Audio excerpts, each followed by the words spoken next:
The late afternoon sun bled over Baton Rouge, casting long shadows as Lieutenant Ava Monroe returned to the neighborhood she once called home. 7 years gone, and nothing had changed. Except her. She walked these cracked sidewalks with the quiet strength of a Navy SEAL. But to one officer, she was just another black woman out of place. No uniform, no respect, just suspicion. Racism didn't care about her rank. It only saw what it wanted to see. What happened next? Let's just say he learned the hard way. Subscribe to the channel. These stories matter. Don't look away. The street was quiet when the patrol car slid into view. Too quiet for a place where cops usually rolled past without slowing down. Ava Monroe, her boots scuffing the worn pavement of her old Baton Rouge neighborhood, didn't stop walking. She felt it before she heard it. The familiar tension of being watched, judged, sized up. The window rolled down, and a gravel-coated voice rang out. "Excuse me, miss."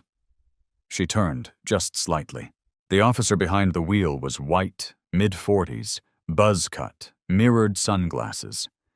His smirk told her everything she needed to know before he even asked the question. "Mind telling me what you're doing around here?" Ava's breath stayed slow, controlled. She had stood on battlegrounds continents away. She had led recon teams through black nights and burning streets. But somehow, this moment in her own neighborhood felt more dangerous, because she knew how this story could end. It always started the same, a question draped in suspicion. And for people who looked like her, it could end with cuffs, or worse. She shifted her duffel bag, locking eyes with him. "Just walking." He leaned on the window frame like he owned the street. "Where to?" Her brow rose. "Didn't realize I needed an itinerary." The smirk faltered just slightly.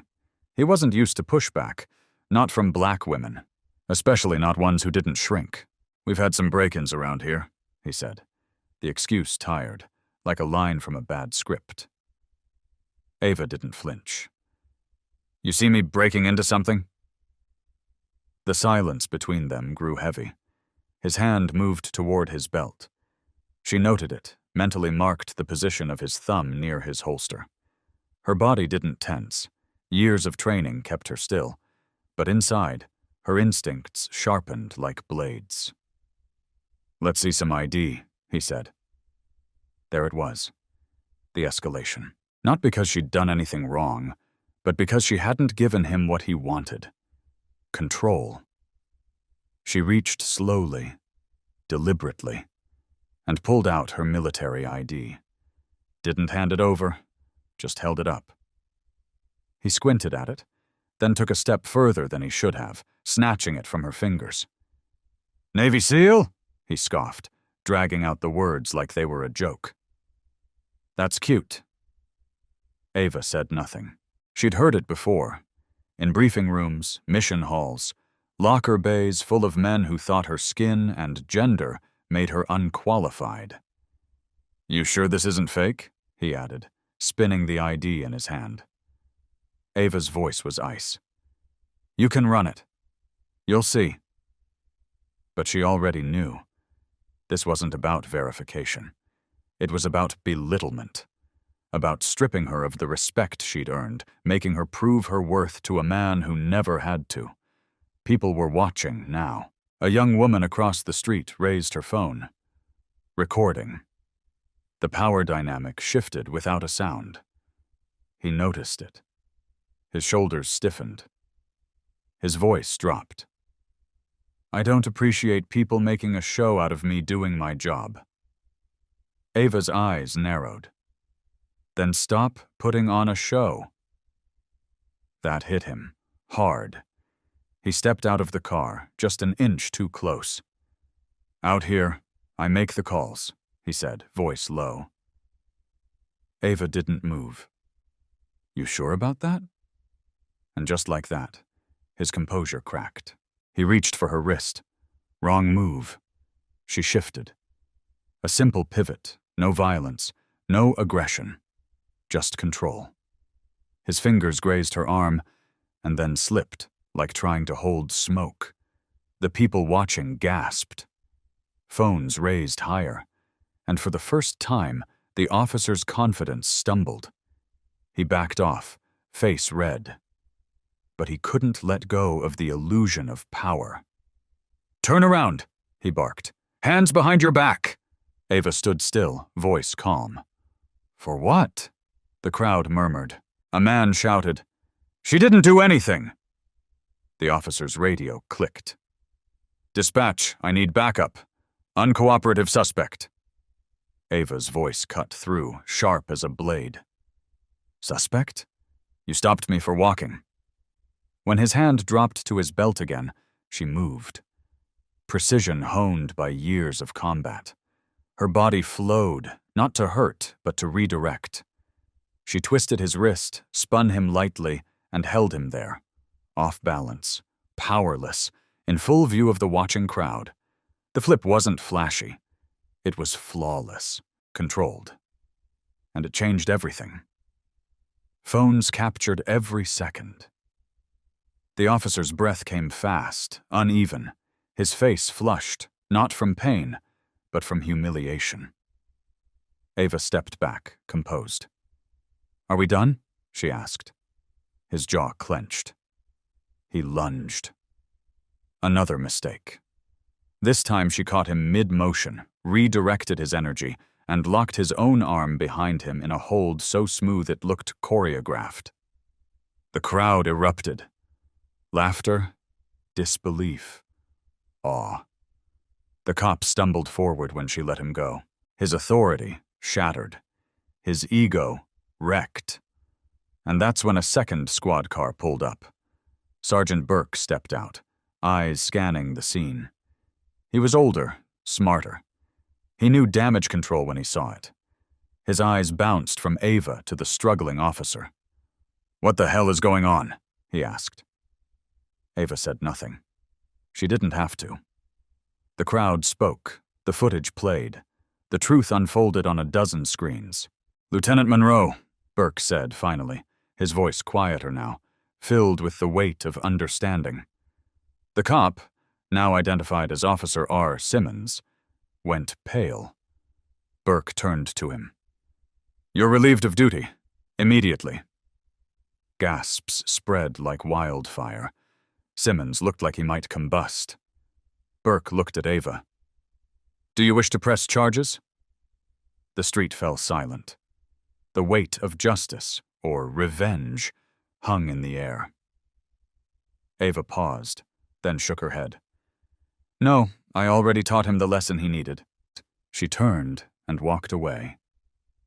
Ava Monroe walked down the cracked sidewalks of Baton Rouge with the steady gait of someone who had spent most of her life surviving in places where everything could go wrong in a second. The sun dipped low, casting golden shadows across her face, but she barely noticed it. She hadn't been back in 7 years. Not since her mother passed. Not since she buried the last piece of her childhood under 6 feet of Louisiana soil and turned her back on a city that never fully claimed her.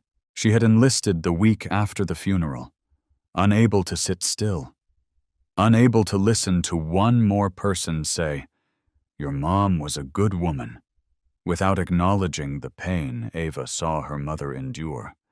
The unpaid hospital bills, the missed diagnoses, the way her strong, proud mother was dismissed by doctors because of the color of her skin. That grief never left Ava. It just went quiet during the missions. Now, at 40, carrying a duffel bag of clothes and ghosts, she returned not out of desire, but necessity. Her last deployment had ended badly. A lost teammate, a fractured command, and Ava coming home with too many scars stitched behind her ribs, both visible and not. The city looked the same, and that almost hurt more. The same broken stop sign at the corner.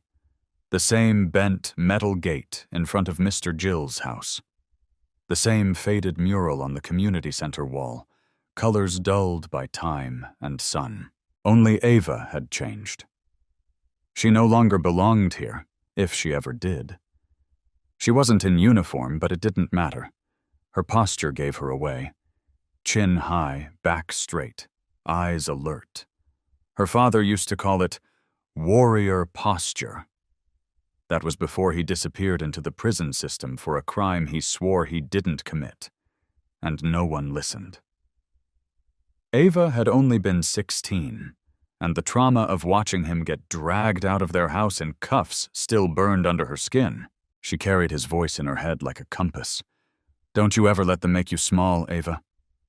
She tried to live by that, but in a world that never stopped questioning her right to stand tall, it was a daily fight. A group of boys stood outside a corner store. One of them looked up, nodded. You military? He asked. Ava met his gaze. Something like that. The boy smiled. Figured. My cousin's in the army, walks like you. Then he disappeared inside, and she was alone again, holding that brief moment of connection like a fragile thing. She turned the corner and paused outside her childhood home. It looked smaller than she remembered. The porch sagged, the windows clouded with dust. She wasn't sure what she'd expected. Time to pause? Pain to evaporate? She heard her mother's voice again. This world's gonna try to break you, baby, but you don't let it. That's when the patrol car crept beside her, its slow roll triggering alarms in her head that had nothing to do with sirens. She didn't stop walking. She knew this script. She had lived it, seen it end in bruises and handcuffs for men who looked like her father, women who looked like her mother, kids barely old enough to drive. The window rolled down, and a voice spoke. Excuse me, miss. She turned just enough to see the officer. White, broad-shouldered, mirrored sunglasses, mouth twisted into a smirk that said he liked this, liked stopping people who didn't look like they belonged. What are you doing around here? Ava breathed through her nose, her fingers tightening on the duffel strap. She wanted to say, living, existing, breathing, surviving. Does that require a permit now? But instead she said, just walking. His smirk deepened. Where to? Didn't realize I needed to report my steps. His jaw tensed, just a little. It wasn't what she said. It was how she said it. Calm. Unbothered. And that made men like him feel small. They didn't like that. He claimed there had been break-ins. He asked for ID. She showed it. Military. Didn't hand it over, just held it up. He snatched it, like she didn't have the right to set boundaries. Read the words like they were fiction. Navy SEAL. That's cute. She stared at him. She'd fought in Mogadishu, Kandahar, Fallujah, lost people, had to shoot a child soldier once, still heard his scream in her dreams. And here this man was, mocking her credentials, her sacrifice, her very existence. You sure this isn't fake? He asked. Her response was level. Run it. But that wasn't what he wanted. He wanted submission. Obedience, a woman like her, black, unyielding, unshaken, made him feel powerless, and power was everything to men like him. He asked more questions, growing louder, more performative. A young woman across the street lifted her phone. Recording. The air thickened. Ava stood still. She could feel the storm building, the way you feel the tremble before a quake. He told her to turn around, put her hands behind her back. For what? She asked. For walking while black? For not bowing? When he reached for her wrist, she moved. Not violently, not excessively. Just enough. A pivot, a redirection. She didn't hurt him, though God knows she could have. Just embarrassed him. humiliated him in front of the growing crowd. That was worse than pain. And that's when it spiraled. He lunged. She redirected again. Controlled. Calm. The crowd gasped. His body stumbled. Her face didn't change. Her breathing didn't spike. But inside, her heart was breaking again. Because this wasn't just about him. This was about all the men like him she'd had to face. All the ways she had to prove her humanity before her qualifications. Another squad car pulled up. Sergeant Burke stepped out, older, sharper, knew the second he saw the scene that it had gone wrong. Ava explained. Calmly. Factually. He stopped me. I gave ID. He didn't believe it. He tried to cuff me. I defended myself. Burke looked at Simmons, then at the crowd, at the phones, and then came the moment that shifted the air. Lieutenant Monroe, he said, her rank hitting the ground like a hammer. Simmons froze. Burke asked if she wanted to press charges. She could have. Maybe she should have. But Ava looked at Simmons and saw a man who had never been told no, who had never been outmatched by a black woman in front of an audience. That was punishment enough. No, she said. I already taught him the lesson he needed. The crowd murmured, some clapped, some nodded. She walked away, but the weight didn't leave her shoulders. Because this wasn't an isolated event. This was her reality. A world where medals meant less than melanin. Where war zones were sometimes safer than home. Where no amount of discipline could protect her from being seen as a threat. Later, she sat on the back steps of her father's old house. The wood creaked under her, the air thick with humidity and memory. Her uncle joined her, iced tea in hand. You made the news, he said. She chuckled, dry and tired. Wasn't planning to. He nodded. We never are, but trouble finds us anyway.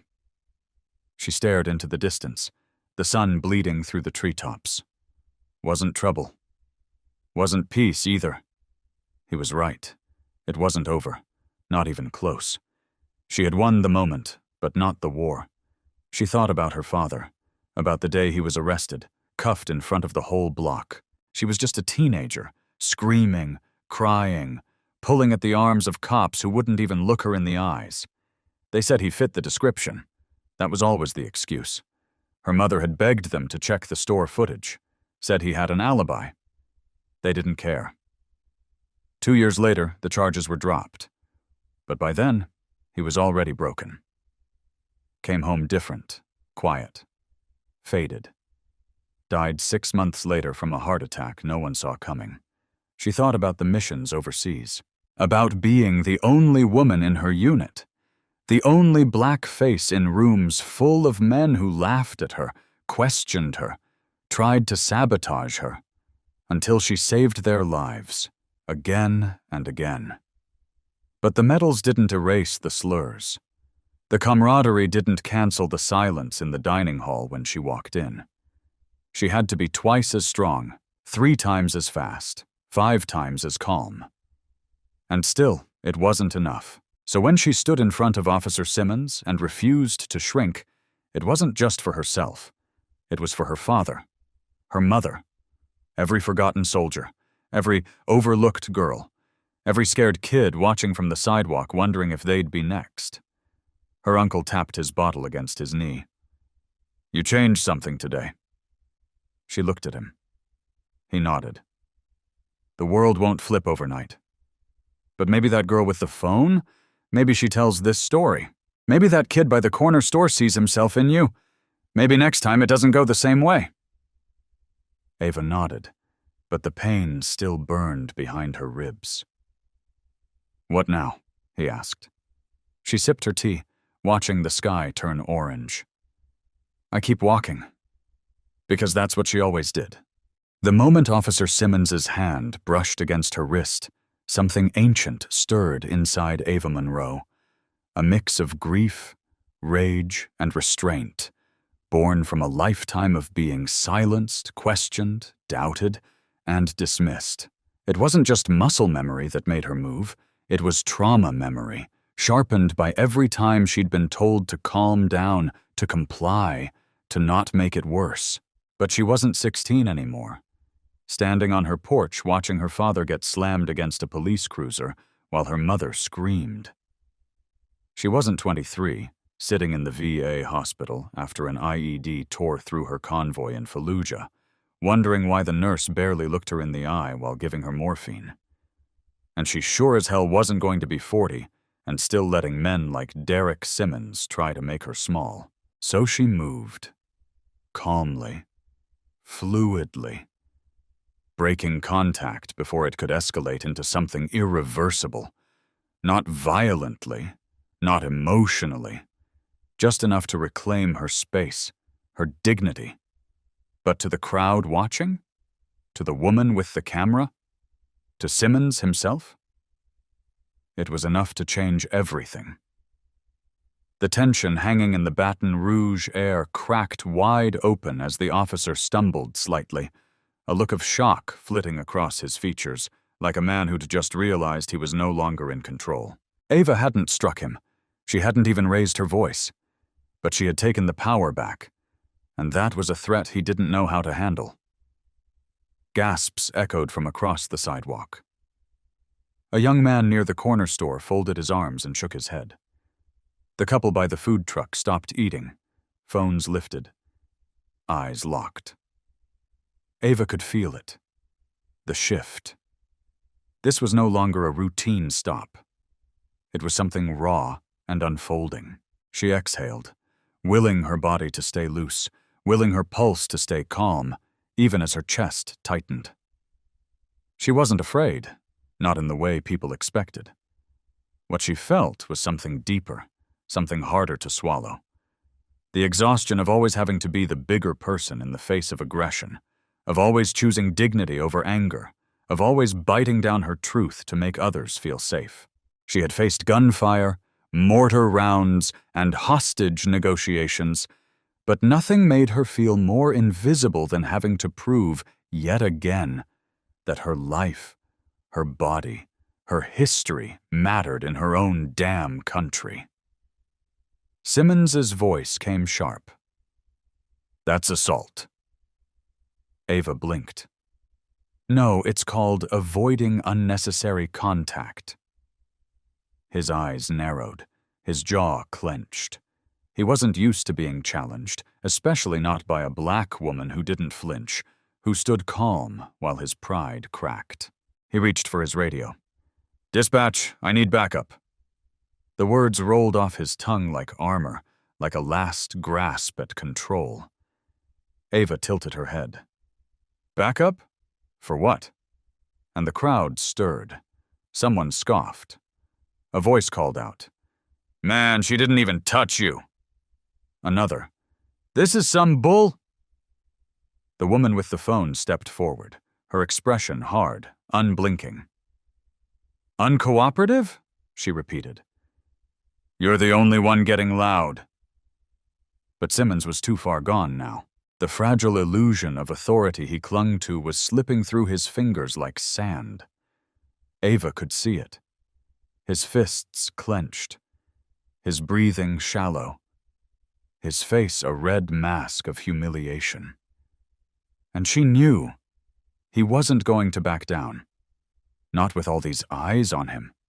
Not after being outmaneuvered in broad daylight by someone he had already decided didn't belong. "Turn around. Hands behind your back." Ava's body stayed still, but inside 1,000 memories screamed. Her father, her brothers, her own close calls. Every funeral she'd attended for a soldier who came home in pieces, only to be buried with honors in a country that still treated their families like suspects. She had 3 options. Let him arrest her, which would brand her in the eyes of her neighbors.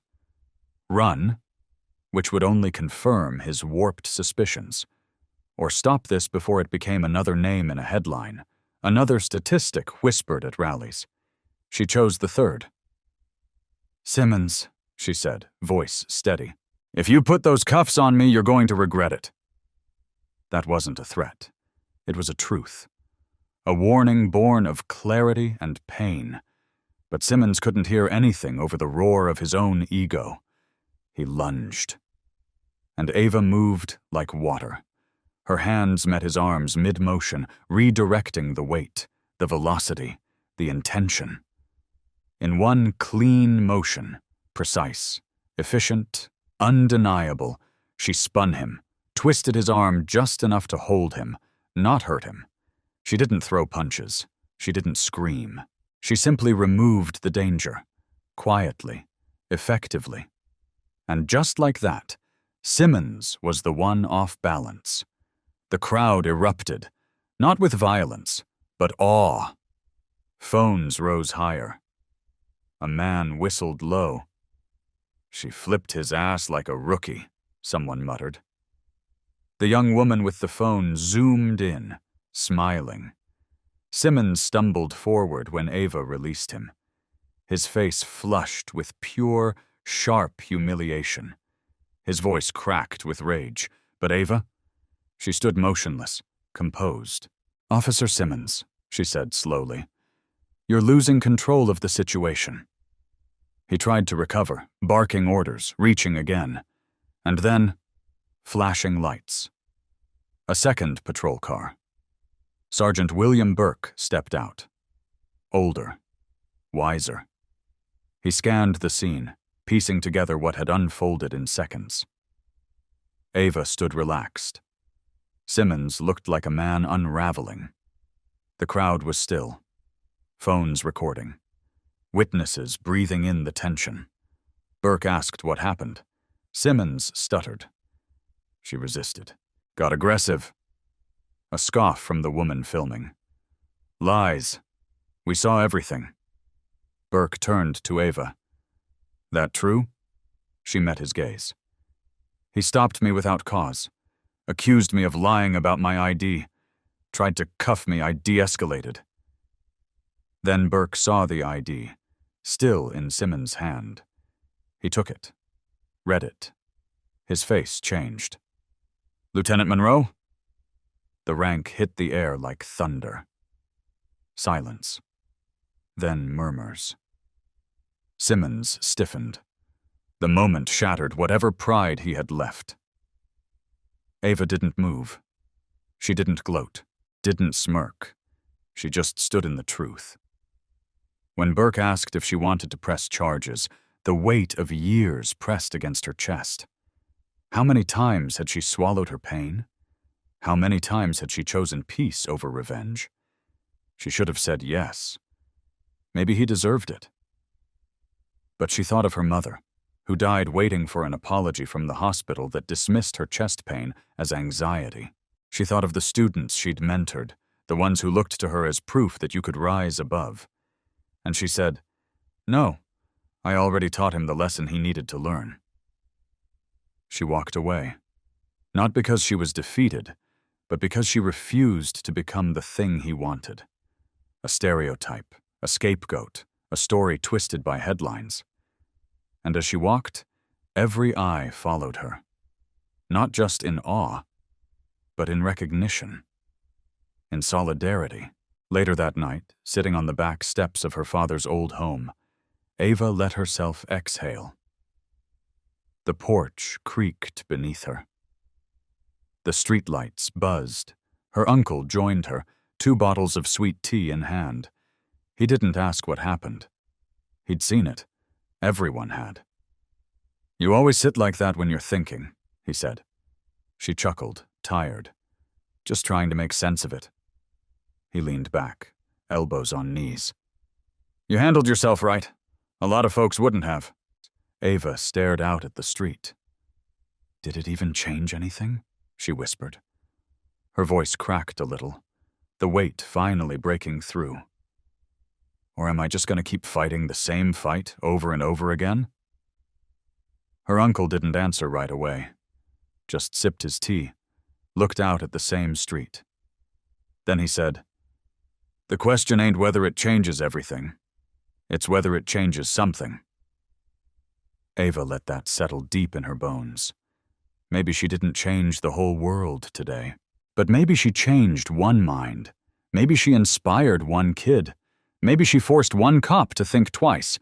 And maybe, just maybe, that was enough. No one knew exactly what happened in the final moments before Officer Simmons lost control, but everyone felt the shift. 1 second, he was lunging, sure of himself, badge gleaming like armor in the sun, believing his authority would hold, believing that Ava Monroe would fold like so many before her. The next second he was off balance, spinning, disoriented, caught in a blur of movement so clean, so precise, it looked almost accidental, like gravity had betrayed him. But Ava's body didn't betray anything. Her hands were relaxed, her posture effortless, her face unreadable. The crowd gasped, then went silent, a kind of reverent awe spreading as Simmons stumbled forward, arms flailing for just a breath, then catching himself. Barely. He stood there, panting, flushed, stunned. And Ava? Ava didn't even blink. She didn't move to gloat or explain or defend. She simply watched him, calm as stone, like she'd been expecting him to fall all along. The woman with the phone whispered, "What did she just do?" But no one answered. They didn't know. All they saw was that Officer Simmons had tried to seize control and failed miserably in front of dozens of witnesses and half a dozen recording devices. Ava hadn't fought, not in the way people expected. She hadn't thrown a punch, hadn't even raised her voice. But somehow, she'd taken this man, trained, armed, certain of his power, and stripped him of it publicly, surgically, like peeling back the curtain on a magician's trick. And still, no one could quite believe it. Simmons's chest rose and fell like he'd just run a mile, his breath ragged, his face burning with something between rage and humiliation. His voice cracked when he shouted, "Turn around! Hands behind your back!" But it was too late. The energy had shifted completely. He wasn't in control. Not anymore. Ava stood in the middle of that cracked Baton Rouge street, not flinching, not retreating, and the entire neighborhood stood with her. Some nodded. Some whispered. Some just stared, wide-eyed, like they were witnessing something they'd never forget. And Simmons? He knew. You could see it in the way he clenched his jaw, the way his hands curled into fists, desperate to hold on to something, anything, that hadn't already slipped away. Then came the sirens. A second patrol car pulled up, doors swinging open, and out stepped Sergeant William Burke, all sharp eyes and clipped authority. He scanned the scene with the precision of someone who'd seen too many disasters unfold too late. His gaze flicked from Ava, still poised and composed, to Simmons, sweating and unsteady, and then to the crowd, phones out, mouths tight, watching history unfold. Burke didn't need anyone to speak. He already knew something had gone very, very wrong. "What the hell happened here?" he asked. But Simmons didn't answer right away. Couldn't. Ava could see it. The unraveling inside him, the story he was trying to spin even as it fell apart in his hands. "She resisted," he finally muttered. "Got aggressive." A scoff erupted from the crowd. Someone near the corner barked, "We got it all on camera. She didn't do a damn thing but stand there." The woman with the phone took a step closer, eyes unblinking, camera still rolling. "You better watch what you say. We caught everything." Burke turned to Ava. She could see the calculation behind his eyes, the way he weighed every word, every movement. "Is that true?" he asked. And Ava, without blinking, replied, "He stopped me. No reason. I gave him ID. He didn't believe me. Tried to cuff me. I protected myself." Burke's eyes narrowed. Then he saw it, the ID, in Simmons's hand. He reached out, took it, turned it over. His face froze. Then his tone shifted, low and sharp. "Lieutenant Monroe?" That was it. The moment the air changed again, the crowd murmured. Simmons stiffened like he'd been punched in the gut. Burke didn't speak right away. He didn't have to. The look in his eyes said enough. Ava said nothing. Just waited. Calm. Still. But here's the thing. What no one knew in that moment, not even Burke, not even Simmons, was that Ava had just walked away from something far bigger than anyone imagined. Because her return to Baton Rouge wasn't just a visit. It was a mission. Quiet, unofficial, dangerous, classified in every sense of the word. She hadn't come home just to reconnect with memories. She'd come to uncover something buried, something hidden deep within the same precinct that now stood frozen in shame. Her last deployment hadn't just fractured her body, it had unearthed intelligence about a domestic network exploiting vulnerable communities under the protection of local law enforcement. Baton Rouge was on the list. And Ava, even out of uniform, was still bound by one thing: duty. She couldn't say any of this. Not yet. Couldn't explain why her duffel bag held more than just clothes. Couldn't reveal how many hours she'd spent surveilling this very block the week before under a different name. Couldn't expose the fact that Simmons's name had already shown up in one of her encrypted briefings, flagged for abuse of power, suspected of laundering evidence. She didn't have the full proof yet. But it was close. So close. And the worst part? Simmons had no idea he'd just tried to arrest a woman sent to investigate him. That was why she didn't press charges. That was why she didn't swing back harder. Because if she did, if she went public now, it would burn the whole case. She needed to stay silent. For now. Let them underestimate her. Let them think she was just another lucky citizen who got the better of a bad cop. She'd learned long ago that power doesn't always roar. Sometimes it whispers. Sometimes it waits. So when Burke turned to her and asked, "Do you want to press charges?" she just shook her head. "No, I already handled it." The crowd stirred. Simmons looked like he wanted to scream. Ava walked away. But what happened after that? What was she really doing here? Why had she chosen now to come home? And what would she uncover before this was over? That's where the mystery begins. Back at her father's old house, she sat alone on the back steps, her duffel resting beside her, the glow from her phone lighting up her tired face.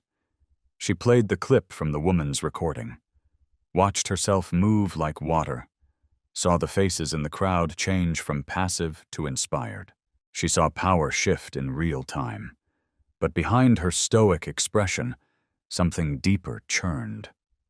Not fear, not anger. Strategy. Pain. Purpose. Because this wasn't over. Not even close. There were names she hadn't found yet, secrets she hadn't exposed, evidence she hadn't delivered.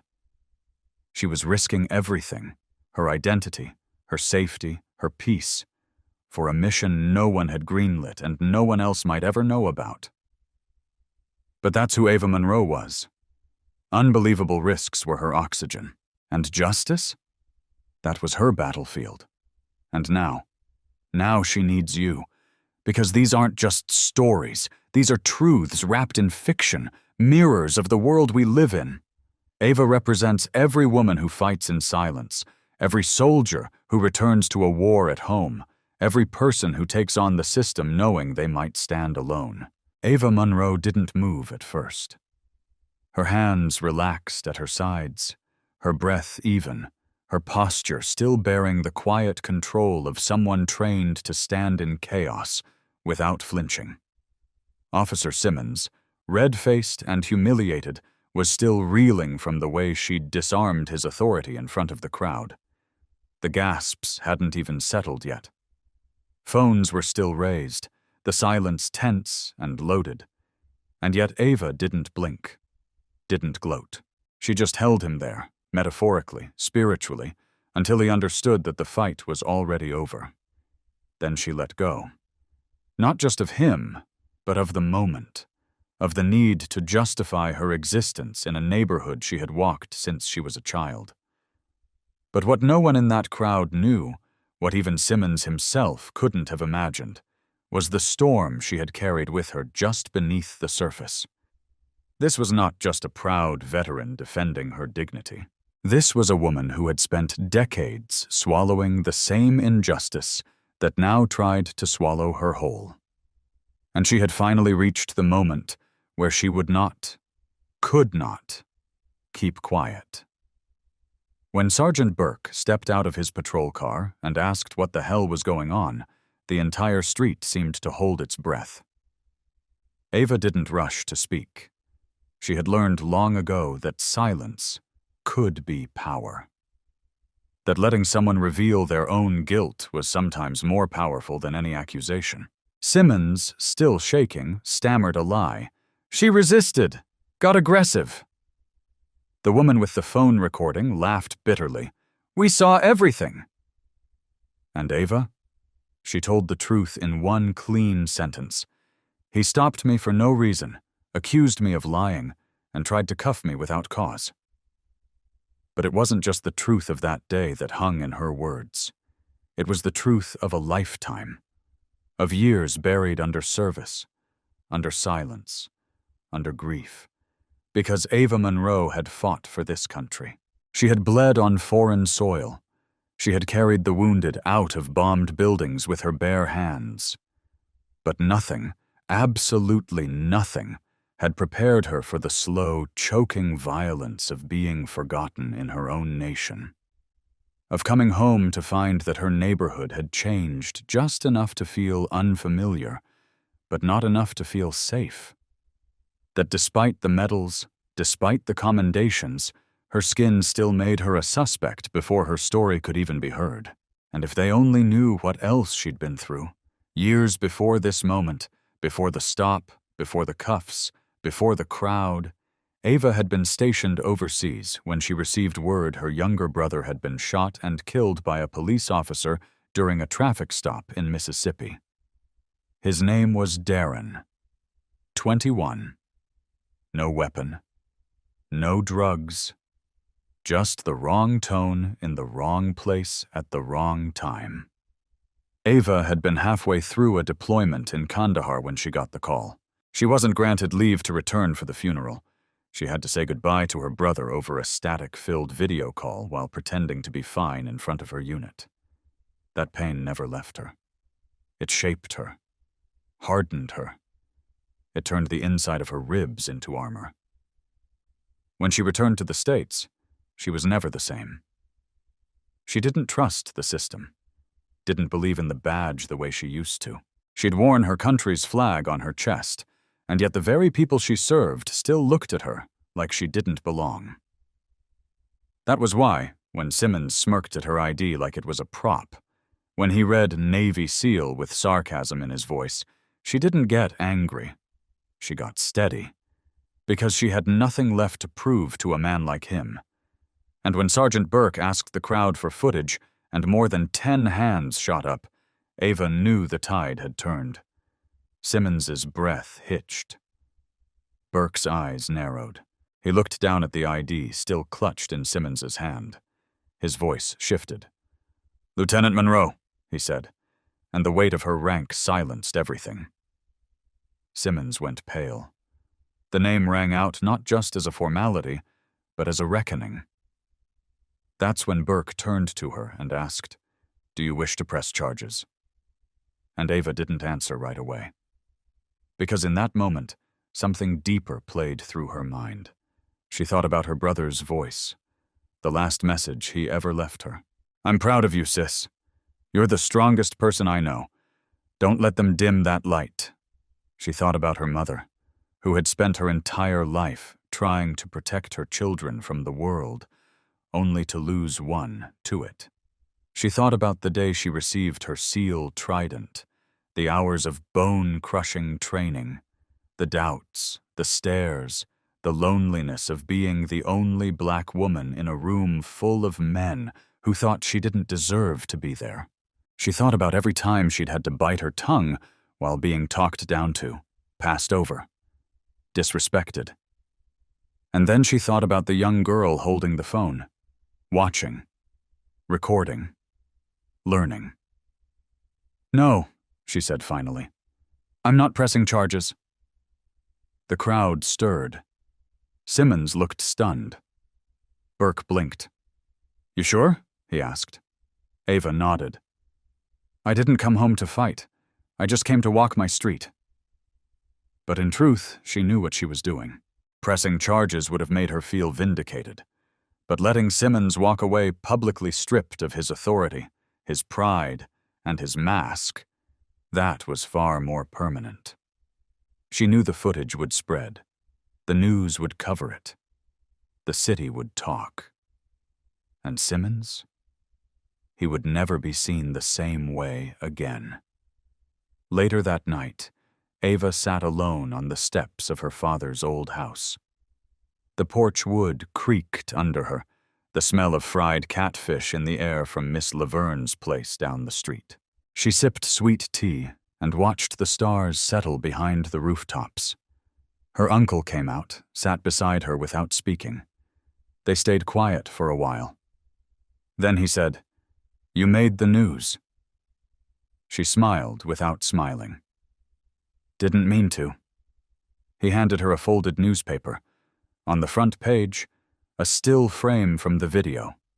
The moment Simmons stumbled. Ava standing strong, eyes focused, body calm. The caption, "Lieutenant stands her ground." Her uncle tapped the paper. "You think this changes anything?" She took a breath. "I think someone saw it. Someone who needed to." And that was enough.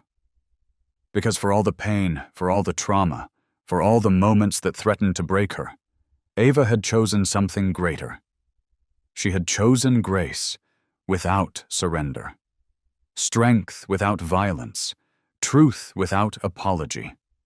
And though the system had tried, time and time again, to reduce her to silence, she had stood in that street and rewritten the script. So now, to you listening, what do you feel?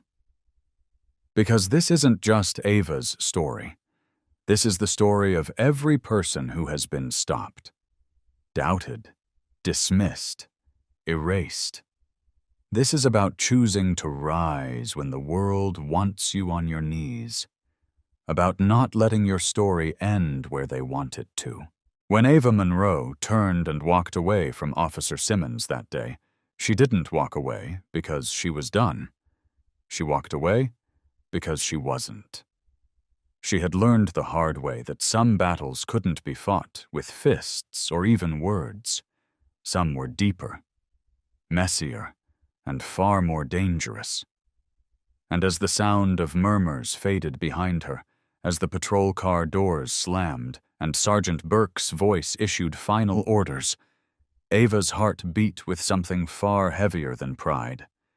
It beat with grief, with memory, with the truth of everything she had carried to that moment. Because that street confrontation wasn't the beginning of her story.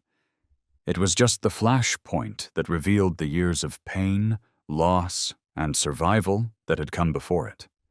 The years no one had seen, the years no one asked about. Ava hadn't always been this composed, this unreadable, this steady. There had been a time when she wasn't sure she would make it to 30, after her brother Darren was killed in a botched police stop, a case that never went to trial, never made the news, never even got an apology. Ava had nearly unraveled. He was her baby brother. She used to walk him to school. He was the one who gave her strength during Hell Week in SEAL training, the one who sent her handwritten letters while she was stationed in hostile zones, the one who called her after every mission and told her he was proud. His death shattered her. She took a leave of absence from the Navy. She stopped speaking to anyone for months. She carried guilt like an anchor. Why wasn't I here? Why couldn't I stop it? Why does the world keep swallowing people who look like us and spitting out excuses? She had seen death in war, but this was a different kind of loss. A senseless, systemic theft, a wound that didn't scab over. Her return to service was only possible because she buried it. She told herself that moving forward was strength, that not breaking down was victory. But inside, the pain calcified. And that pain turned into something she couldn't ignore. A mission. It started with whispers, things she overheard on bases, names mentioned in passing during security briefings, corrupt precincts, local task forces abusing their power, connections between military contractors and domestic law enforcement. It was always brushed off, explained away, filed under bureaucracy. But Ava remembered the badge number of the cop who killed her brother. She remembered the smirk on his face in court, the way he walked away free, reputation intact. And when she found out he was later quietly reassigned to Baton Rouge, her hometown, she knew she couldn't let it go. Not this time. So when Ava came back to Baton Rouge, she didn't come as a veteran looking for peace. She came as a soldier with unfinished business. She rented her father's old house under a different name. She worked nights at a private security firm, used her clearance to pull background checks, to trace names, to listen. What she found sickened her. Not just one officer, many. Not just misconduct, cover-ups. She compiled files, hours of footage, recordings, connections that stretched from patrol cars to courtroom judges. And Officer Simmons? He was a small piece of a much larger disease, but he was the one who exposed himself, the one who gave her a reason to act. That confrontation on the street? It wasn't just about pride, it was a test. She had suspected him for weeks, heard stories, gathered accounts from local residents who were too scared to report him. But she needed him to reveal himself, on record, in public, without her initiating a single thing. And he did. The moment he stepped out of that car, the moment he put his hands on her, the moment he called for backup against a woman calmly walking down her own street, he handed her the very ammunition she needed to take him down. Ava wasn't just reacting. She was documenting, calculating. And when she flipped him, when the crowd gasped, when Burke arrived, she knew exactly what was happening. She had forced the system to see itself. But even then, it wasn't over. After the cameras went off and the crowd dispersed, after Simmons was removed and Ava declined to press charges, she went home and uploaded everything. Not just the footage of the incident, the files, the reports, the interviews.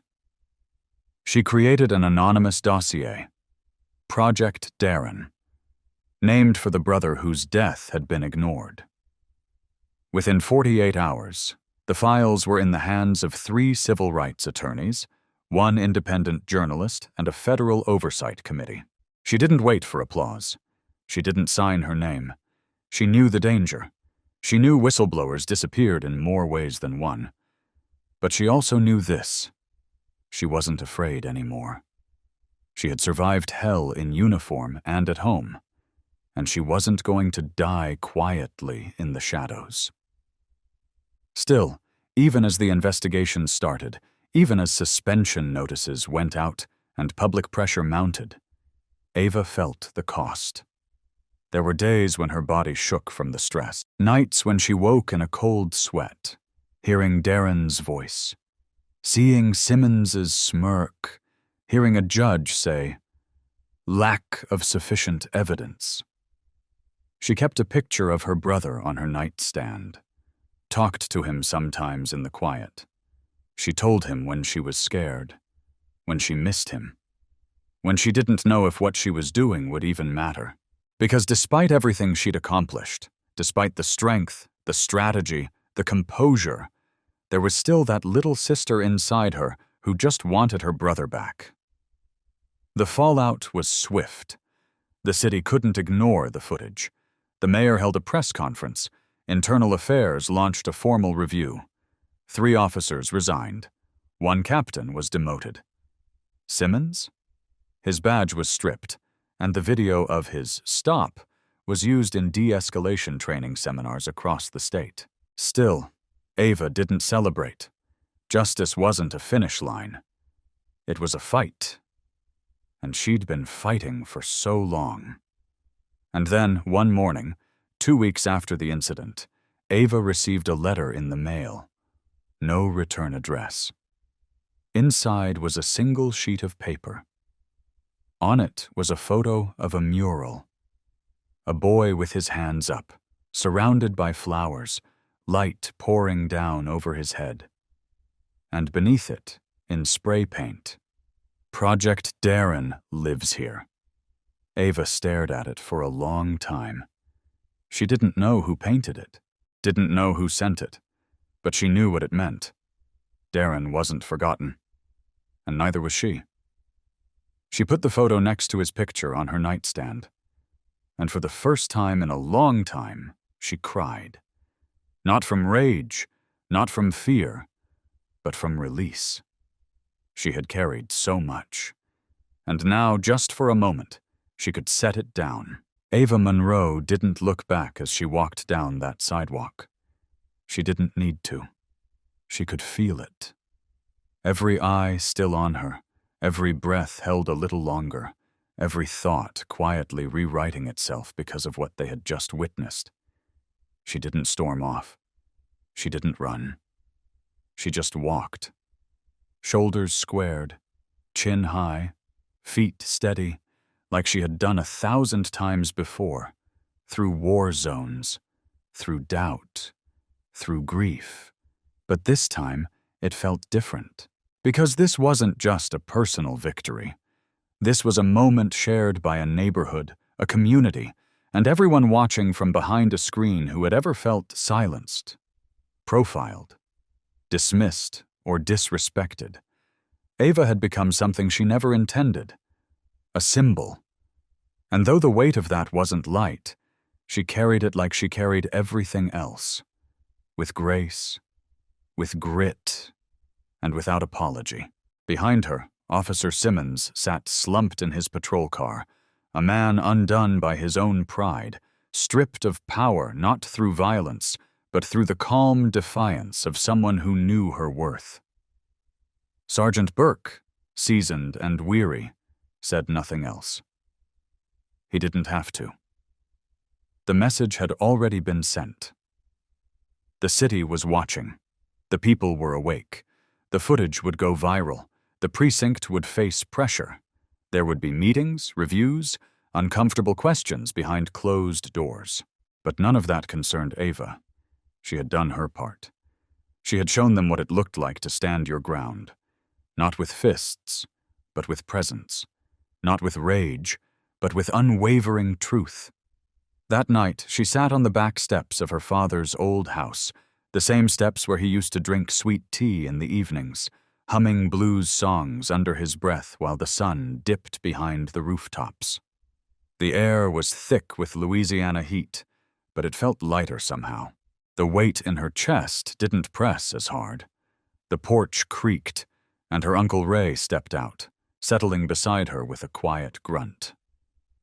For a while, they just sat in silence, watching fireflies blink in the tall grass, listening to the sound of distant laughter and cicadas humming like lullabies. Then Ray spoke, voice low. "You did good today, girl." Ava didn't answer immediately. She just stared out at the night, her eyes tired, her soul even more so. "I just wanted to walk," she said softly.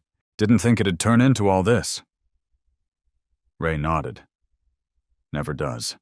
But when you carry yourself the way you do, people either respect it or they try to break it. Ava closed her eyes for a second. Feels like they've been trying my whole life. Ray leaned forward, resting his arms on his knees. That's 'cause the world don't know what to do with strength wrapped in skin like yours. He let the words linger, then added, But I do, and a lot of people do now too. Ava looked down at her hands that had built things, healed wounds, dismantled weapons, carried coffins, hands that had held her mother's in the hospital, had held her brother's photo at his funeral, hands that had refused to shake when Officer Simmons tried to intimidate her. And somehow, for the first time in a long time, she felt proud of them. The next morning, she woke up to a knock on the door. It was the young woman from the street, the one with the phone. She introduced herself as Tiana, 24, college student, community organizer. I just wanted to say thank you, she said, voice trembling with emotion. You didn't know anyone was watching, but we were, and you gave us something we didn't know we needed. Ava invited her in. They talked for hours about justice, about exhaustion, about what it means to keep choosing peace in a world that keeps offering war. Tiana told her that the footage had already hit social media.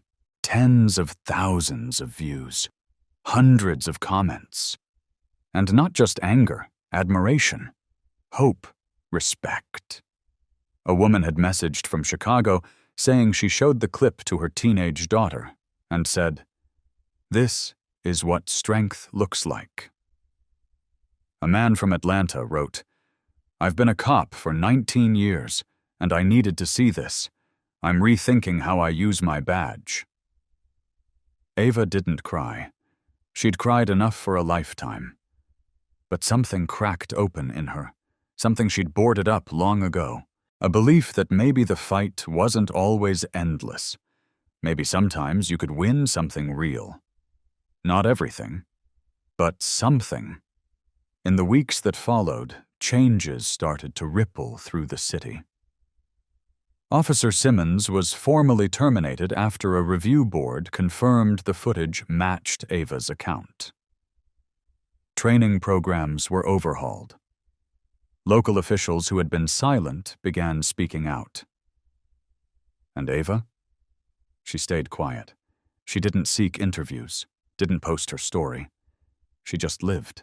Quietly, powerfully, present.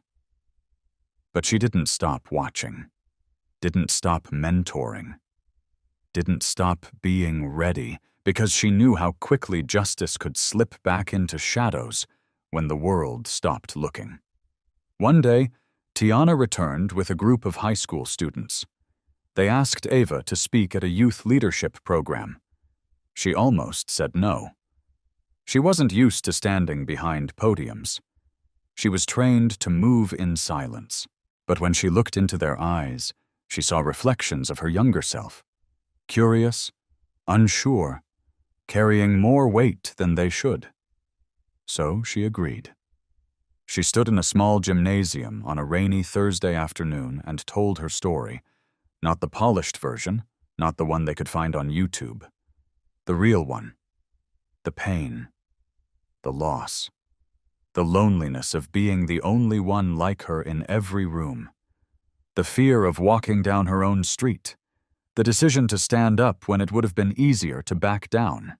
She told them this: "The world will try to make you choose between your peace and your pride, your safety and your truth. But the most powerful thing you can do is refuse to shrink. Not for anyone, not ever." And they listened, because she had earned that silence. And when she finished, they stood. All of them. Some clapped, some cried, some just nodded. But in that room, Ava Monroe wasn't just a Navy SEAL, or a woman who took down a crooked cop with composure. She was something more. She was proof. Proof that strength doesn't always shout. That dignity isn't something you're given, it's something you refuse to lose. And that even in a broken system, there are people willing to be the seam-stitchers, holding it all together with courage, one thread at a time. So here's what this story leaves you with. Real advice you can carry beyond the screen. Walk tall, even when your knees shake. Speak truth, even when your voice is tired. Choose peace, but never confuse it with surrender. And never ever forget that just because the world doesn't recognize your worth doesn't mean it isn't there. There are battles you'll face in silence, moments where no one will clap, no one will post, no one will notice. Fight them anyway, because the change we seek starts with us. How we carry ourselves when no one's watching, and even more when everyone is. And if you felt Ava's journey, if you saw pieces of yourself in her pain, her choices, her rise, drop a comment below. Let her know she's not alone. Let the world see that standing your ground with dignity still matters. Click like to show respect for those who fight without fame. And subscribe to the channel so you never miss the next story that dares to tell the truth. Because we're not done. These stories matter, and the next one might be yours.